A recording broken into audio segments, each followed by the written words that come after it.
Alright, you remember when you were a kid and you'd camp in your own backyard like an idiot? Well, I do because I did it all the time. But it wasn't in my backyard. We would always camp out behind my next door neighbor Michael's house instead. And one night in particular, we pitched a tent in his backyard, and we were all set to experience the wild, wild wilderness of a northwestern Ohio neighborhood. Now, this little camping trip sucked ass for a couple of reasons. For one, the only thing Michael brought to eat was a goddamn box of croutons. And for two, the only game that we had to play was the game Guess Who. And playing Guess Who with Michael sucked ass because he'd always ask stupid questions all the time. Does your person look like my Uncle Bob? Michael, I never met your Uncle Bob. How the hell should I know? Oh, okay.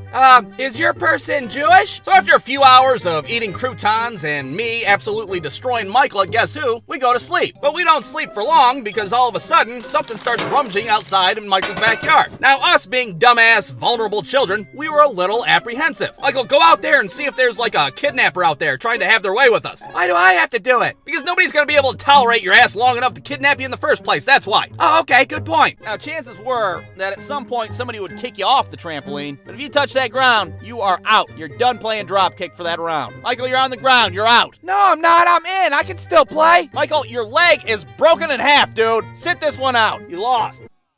Alright, so not too long ago, I attended a little family reunion of mine. And it was with my mom's side of the family that we don't see too often, considering they live all the way out in BFE, North Dakota. Now, I gotta say it was a pretty good time, but since nobody pooped their pants or got arrested, this cartoon isn't about that trip. Instead, this cartoon's about a conversation that I had with my Uncle Sean while we were playing a game of cornhole. Hey, I seen all those stupid little cartoons you do on the internet. Why didn't you ever do a cartoon on the paddleboat incident? And at first I was like, paddleboat incident? What paddleboat incident? And then all of a sudden it hit me.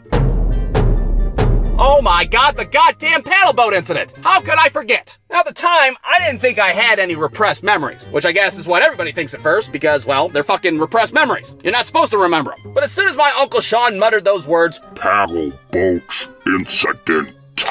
All right, everybody, get your red hots. Oh, god damn it, Uncle Rick, you burnt the shit out of these. I hate you, Uncle Rick. I hate you, and I'm glad your ex-wife got the house in the divorce.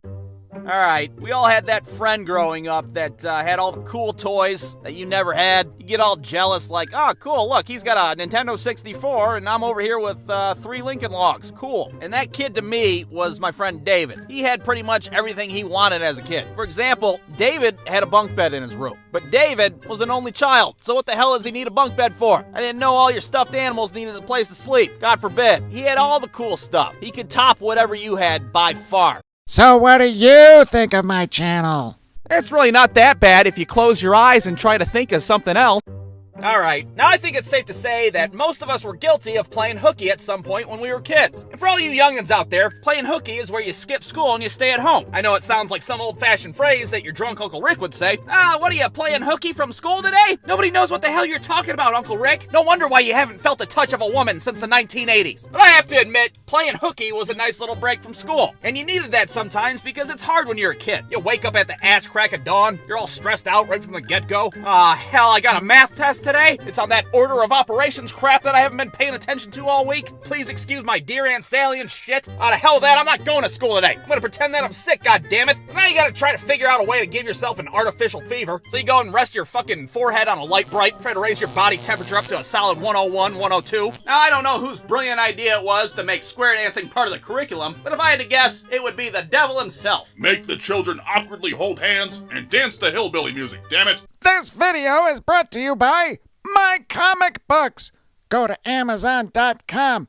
I got 3 issues of the Jackson the Space Dog comic books. Buy all 3 today. Yay! Boy, driving is not easy for a dog.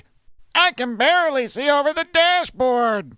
I'm actually starting to think that maybe it's not too safe for a dog to drive a car. Ah, my uvula! I think I hit something.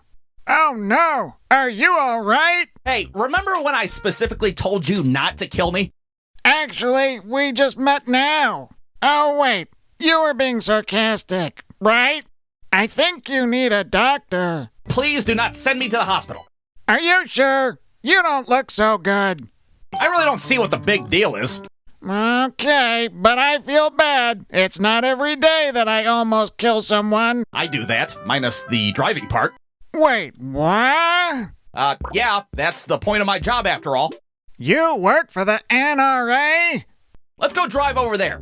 Actually, I think my car needs to be towed. Well, I at least won't see you speeding around the street, which is a good thing. Please don't do that. Who wants to clean shit from a big-ass dog when you could clean up fake shit from a fake-ass dog? I'm not gonna lie, I find that a bit hurtful. Paddle boats in second.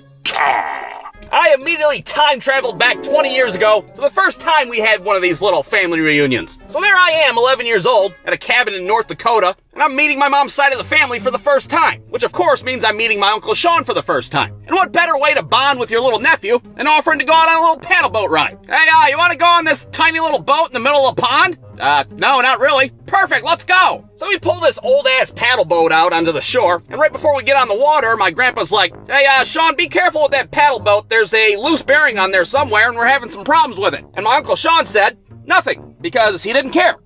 So off we go out onto the pond with this rickety-ass paddle boat, and I have to say I'm a little apprehensive for two reasons. For one, I'm about as good a swimmer as a fucking late-stage FDR, which is not a good trait to have. And for two, I'm not the biggest fan of deep, creepy-ass water to begin with. Who the hell knows what kind of fucking Freddy Krueger shit's down there waiting for you? Well, imagine my surprise when we're out there and I look down at my feet, and I notice that there's a little bit of water pooling around our ankles. All right. So you guys know how, like, sometimes you'll lie to children for your own personal entertainment? No? You guys don't do that? Come on, you guys lie to kids, right? You never just, like, told an outright lie to a child just to see if they believe it or not? I'm not talking about anything crazy, all right? I'm not, like, going up to kids and being like, hey, your Aunt Carol's in the hospital. She's got rickets. Blah. No, I'm just talking about, like, stupid little harmless lies. Like, for example, we have a gate in our backyard that kids, for whatever reason, cannot figure out how to open. I mean, it's just a simple latch up top that you pull up on, but children are just totally befuddled by this goddamn thing. So when they ask me how to open the gate, just to fuck with them, I tell them that they have to clap their hands. You know, like the old clapper lights from back in the day. And they fucking do it every single time, which is hilarious to me because they're just standing there clapping their hands, expecting this fucking gate to magically just pop open for them. Hey, Brewstew, do you think people should subscribe to my channel? He's got a pretty good channel, right? Check him out. Subscribe to him. Or don't. I'm not your dad. I can't tell you what to do. But I think you probably should.